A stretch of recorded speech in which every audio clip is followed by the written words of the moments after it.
I never believed abandoned churches could be dangerous. They were quiet places, left behind by time. Most people drove past them without a second thought, seeing nothing more than another forgotten building slowly falling apart. I used to think the same way. Back then I worked as a property inspector. Banks, insurance companies, and county offices hired me to document abandoned buildings before they were sold or demolished. It wasn't exciting work, but it paid well. And after a few years, I had seen almost everything imaginable. Empty schools, burned down houses, abandoned hospitals, even old funeral homes. Churches were usually the easiest. They were silent, peaceful, predictable, until St. Augustine Chapel. The assignment landed on my phone just after sunrise on a cold Thursday morning. The file contained almost nothing. No owner's name, no caretaker, no emergency contact, just an address, a floor plan, and one sentence. Inspect interior before demolition approval. That was unusual. Most abandoned churches were preserved because of their history. Demolition was expensive, and local communities usually fought to keep them standing. Apparently, nobody wanted this one. The drive took almost 2 hours. The first hour followed normal highways, but the second took me through narrow county roads surrounded by endless cornfields. The farther I drove, the quieter everything became. Radio stations disappeared one by one until nothing but static filled the truck. Eventually, even my GPS lost signal. I checked the paper map. I kept in the glove compartment and continued west until I saw it. The chapel stood completely alone on a small hill overlooking miles of empty farmland. It looked older than the photographs attached to the work order. Much older. White paint peeled from every wall. Half the stained glass windows were shattered. The bell tower leaned just enough to make me wonder how it hadn't collapsed years ago. But something didn't feel abandoned. Not exactly. The grass around the building was overgrown, yet the gravel path leading to the front entrance looked strangely clear, almost as if someone still walked it from time to time. I parked beside the road and shut off the engine. The silence hit immediately. No birds, no insects, no distant traffic. Only cold wind sweeping through the dry cornfields, carrying the slow squeal of a rusted metal sign somewhere out of sight. For some reason, I stayed inside the truck longer than I needed to. I couldn't explain why. The building simply felt like it was waiting for someone. Eventually, I grabbed my camera bag, inspection folder, flashlight, and walked toward the front entrance. The heavy wooden doors were already unlocked. That should have been enough to make me leave. The side that had been empty only seconds earlier. I couldn't breathe. My flashlight remained fixed on the metal screen, but my hands were shaking so badly that the beam trembled across the wood. "Who's there?" The whisper didn't answer. Instead, I heard something else. Slow breath. It wasn't loud. It wasn't dramatic. It sounded exactly like someone sitting inches away from me, breathing through their nose. I backed away from the booth. One step, then another. The breathing continued, matching every movement I made. I stopped. It stopped. I took another step. It breathed again, not following me, waiting for me. My flashlight flickered once, then twice. I hit the side of it with my palm. The light returned. When it did, I noticed something I could have sworn wasn't there before. A little sliding panel in the confession screen was open, only a few inches, just enough for someone on the other side to look through. I never heard it move. I slowly leaned closer. Every logical part of my brain told me to leave. Instead, I looked through the opening. There was no priest, no person, no empty chair. There was only darkness, not ordinary darkness. It looked deeper than the tiny booth should have been, as if the room continued far beyond the wall. I raised the flashlight. The beam disappeared into the blackness. It didn't hit anything. No wall, no floor, nothing. Then the whisper returned. This time it spoke clearly. "Your turn." The voice wasn't old. It wasn't young. It sounded almost identical to mine. I stumbled backwards so fast that I fell onto the church floor. The flashlight rolled across the wooden boards, spinning in circles before stopping near the altar. The beam now pointed directly toward the confession booth. The curtain was open. The chair was visible. Someone was sitting in it. Their head remained lowered. Their hands rested together exactly as if they were praying. I couldn't make out a face, only a dark figure, perfectly still. I grabbed my camera and took a picture. The flash filled the church. For less than a second, I saw the entire booth. Empty. The flash disappeared. The figure was back, still sitting there, waiting. I didn't take another photograph. I ran. I don't remember opening the chapel doors. I don't remember reaching my truck. The next thing I remember was slamming the door, locking it, and starting the engine with shaking hands. As I drove away, I looked into the rearview mirror one last time. The chapel stood alone on the hill. The front door was slowly closing by itself. I filed my inspection report the next morning. I marked the property as unsafe and requested that no one enter the building until further notice. The county rejected my report. According to their records, St. Augustine Chapel had never contained a confession booth. I never went back. But 3 weeks later, an envelope arrived at my house with no return address. Inside was a single photograph. It was the picture I have taken inside. Only this time, the booth wasn't empty. Someone was sitting inside, head lowered, hands folded, waiting for the next confession. The side that had been empty only seconds earlier. I couldn't breathe. My flashlight remained fixed on the metal screen, but my hands were shaking so badly that the beam trembled across the wood. "Who's there?" The whisper didn't answer. Instead, I heard something else. Slow breath. It wasn't loud. It wasn't dramatic. It sounded exactly like someone sitting inches away from me, breathing through their nose. I backed away from the booth. One step, then another. The breathing continued, matching every movement I made. I stopped. It stopped. I took another step. It breathed again, not following me, waiting for me. My flashlight flickered once, then twice. I hit the side of it with my palm. The light returned. When it did, I noticed something I could have sworn wasn't there before. A little sliding panel in the confession screen was open, only a few inches, just enough for someone on the other side to look through. I never heard it move. I slowly leaned closer. Every logical part of my brain told me to leave. Instead, I looked through the opening. There was no priest, no person, no empty chair. There was only darkness, not ordinary darkness. It looked deeper than the tiny booth should have been, as if the room continued far beyond the wall. I raised the flashlight. The beam disappeared into the blackness. It didn't hit anything. No wall, no floor, nothing. Then the whisper returned. This time it spoke clearly. "Your turn." The voice wasn't old. It wasn't young. It sounded almost identical to mine. I stumbled backwards so fast that I fell onto the church floor. The flashlight rolled across the wooden boards, spinning in circles before stopping near the altar. The beam now pointed directly toward the confession booth. The curtain was open. The chair was visible. Someone was sitting in it. Their head remained lowered. Their hands rested together exactly as if they were praying. I couldn't make out a face, only a dark figure, perfectly still. I grabbed my camera and took a picture. The flash filled the church. For less than a second, I saw the entire booth. Empty. The flash disappeared. The figure was back, still sitting there, waiting. I didn't take another photograph. I ran. I don't remember opening the chapel doors. I don't remember reaching my truck. The next thing I remember was slamming the door, locking it, and starting the engine with shaking hands. As I drove away, I looked into the rearview mirror one last time.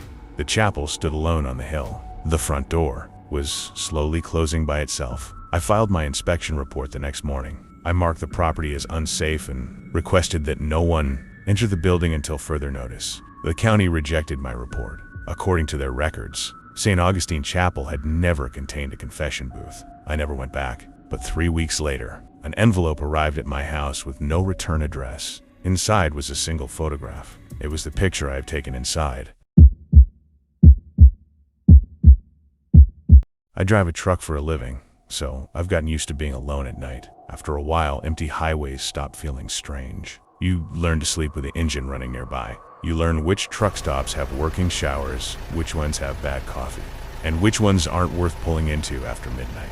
There's one thing I don't get used to, though. Stopping somewhere nobody else seems to know exists. This happened about 2 years ago. Well, I was hauling a refrigerated load through northern Montana. I had been driving for almost 11 hours that night.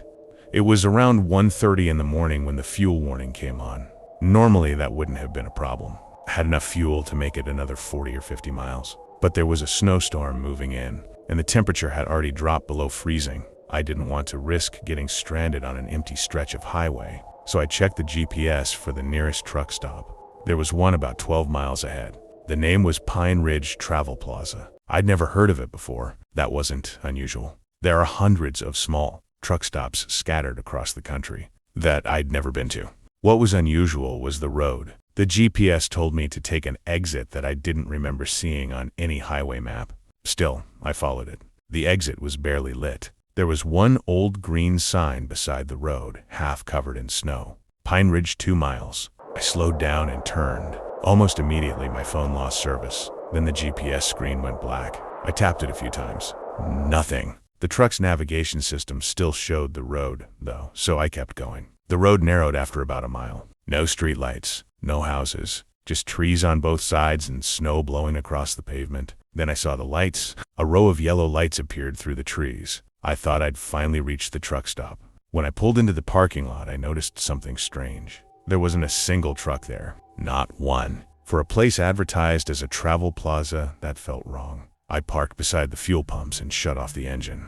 The entire place was silent. No diesel engines, no people, no traffic. Even the pumps looked old. I got out and walked toward the building. There was a sign above the entrance. Pine Ridge Travel Plaza. The letters were faded, and several of them were missing. I pushed the door open. A little bell rang above my head. Inside, the lights were on. There was a counter with an old coffee machine, a few shelves of snacks, and a row of dusty tables. It looked like the place had been closed for years, but everything was still powered. I stood there for a few seconds, trying to make sense of it. Then I heard someone behind the counter.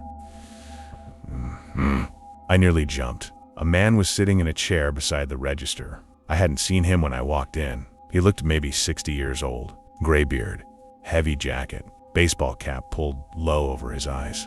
He looked at me for a few seconds before, "Truck trouble?" "No," I said, "just need fuel." He nodded. Then he looked through the window toward my truck. "You shouldn't stay long." I laughed because I thought he was joking. "Why?" He didn't answer. Instead, he looked at the clock above the counter. It read 1:47 a.m. Then he looked back at me. "You got about 10 minutes. I smiled awkwardly. 10 minutes? For what? He didn't smile back. "Before they come through." I remember thinking that maybe he'd been drinking. I turned toward the door. Then I noticed something through the front window. There was a second truck parked at the far end of the lot. I hadn't seen it when I pulled in. Its headlights were off. Its cab was completely dark. And someone was sitting in the driver's seat, watching me. I looked back at the man behind the counter. He was still staring at the clock. Then, very quietly, he said, "You need to leave before they notice you're here." The man behind the counter didn't take his eyes off the truck outside. I looked back through the window. The truck was still there. Same dark cab, same black windshield. But now I could see the outline of the driver's head. He was facing directly toward the building. Toward me. I turned back to the old man. "What do you mean, before they notice?" He finally looked at me. "You came in alone, right?" "Yeah." "Nobody followed you?" "No." He stared at me for another second. Then he reached underneath the counter and pulled out an old paper map. He unfolded it across the counter. The paper was yellow and covered with handwritten marks. "This road doesn't show up anymore," he said. I looked at him. "What?" "Pine Ridge Road." He tapped the map with his finger. "It was closed years ago." I laughed nervously. "I just drove it." "I know." He pointed toward the parking lot. "That's why you need to leave." I looked outside again. The second truck hadn't moved. "Who's in that truck?" The old man didn't answer. Instead, he looked at the clock. "You have 4 minutes." "For what?" He folded the map. 4 minutes before the first one gets out. I felt a cold sensation move down my back. I looked through the window again. The driver's seat was empty. I froze. The truck was still parked exactly where it had been, but there was nobody inside. I turned around. Where did he go? The old man was already walking toward the back of the store. "Hey, He stopped. "Where are you going?" He looked over his shoulder. "Don't let them see you looking for them." Then he disappeared through a door behind the counter. I stood there alone. The clock ticked. I decided I'd had enough. I walked toward the entrance. My hand was almost on the door when I heard a knock against the glass. 3 slow knocks. I looked up. Nobody was standing outside. Another 3 knocks, this time from the other side of the building. I stepped backward. Then I heard footsteps. They were coming from the hallway behind the counter. Slow. Heavy. 1 step at a time. I remembered what the old man had said. Don't let them see you looking for them. So I didn't move. The footsteps stopped. A few seconds passed. Then a man's voice came from the hallway. "Is anyone there?" I recognized the voice. It was the same voice that had spoken to me from behind the counter. But the old man was supposed to be somewhere in the back. I didn't answer. The voice called again. "Sir." I slowly looked toward the window. The second truck was still outside, and there was someone standing beside it now. A tall figure, completely still, facing the building. I couldn't see his face. Then the figure raised one arm and pointed directly at me. I stepped away from the window. That's when the lights went out. Everything went black. I heard the front door open. Then the little bell above it rang. Someone had just walked inside. I could hear breathing right behind me. I didn't turn around. Then a voice whispered next to my ear, "You shouldn't have stopped here." I didn't move. The breathing continued behind me. Slow, calm, almost patient. I could feel the warmth of it against the back of my neck. Then the voice whispered again, "You should have listened." I closed my eyes. I don't know how long I stood there. 5 seconds, maybe 20. Then I heard the front door slam. The breathing stopped. I opened my eyes. The lights came back on. The store was empty. I turned around. Nobody was behind me. I ran for the door. The parking lot was exactly as I'd left it, except the second truck was gone. I got into my truck, locked the doors, and started the engine. The GPS came back on. For a few seconds, the screen showed the road I'd taken. Then the map changed. The Pine Ridge exit wasn't there anymore. Neither was the truck stop. I pulled onto the highway and didn't stop until I reached a town almost 50 miles away. I found a 24-hour gas station and parked under the lights. I didn't sleep. At sunrise, I went inside and asked the cashier if he'd ever heard of Pine Ridge Travel Plaza. His expression changed immediately. "Where did you say?" "Pine Ridge." "Off the old highway?" He stared at me. Then he told me there hadn't been a truck stop there in decades. I showed him the name on my fuel receipt. He looked at it for a long time. Then he gave it back without saying anything. The date was correct. The time was correct. But the address printed at the bottom didn't exist. I called my dispatch and told him what happened. He laughed at first. Then I gave him the road number. He stopped laughing. He told me that road had been closed after a winter accident almost 20 years earlier. A truck had gone off the mountain. The driver and 2 other people had died. There had been a small roadside stop nearby. It was abandoned after the accident. I asked him what happened to the building. He said it was demolished. I thought that was the end of it. I was wrong. 3 nights later, I was back on the road. Different route, different state. I stopped at a truck stop around midnight. I went inside to get coffee. There was an old man sitting behind the counter. Gray beard, heavy jacket, baseball cap. I stopped walking. He looked up at me. For a second, neither of us said anything. Then he smiled. "You made it out." I couldn't breathe. I turned and ran outside. My truck was still there, but something had been written across the windshield in the snow. 4 words. "You stopped too late." I wiped the snow away. Underneath it was another message. Smaller this time. Almost impossible to read. "You brought them with you." I looked across in the parking lot. There were trucks everywhere. Engines running. Drivers walking between them. People talking. Everything looked normal. Then I heard 3 slow knocks. Not on the windshield. Not on my truck. They came from the trailer behind me. I didn't turn around. I already knew what was standing there, and I knew it had followed me. I drove away without checking. I've never taken another exit that isn't clearly marked. I've never stopped at a truck stop I didn't recognize. And whenever I'm driving alone at night, I keep the cab lights off. Because sometimes when I'm looking in the side mirror, I can see headlights behind me, always the same distance away, always following. And once in a while, I see an old green sign on the side of the road. Pine Ridge -2 miles. The last time I saw it, there was someone standing underneath it, waiting for me to stop.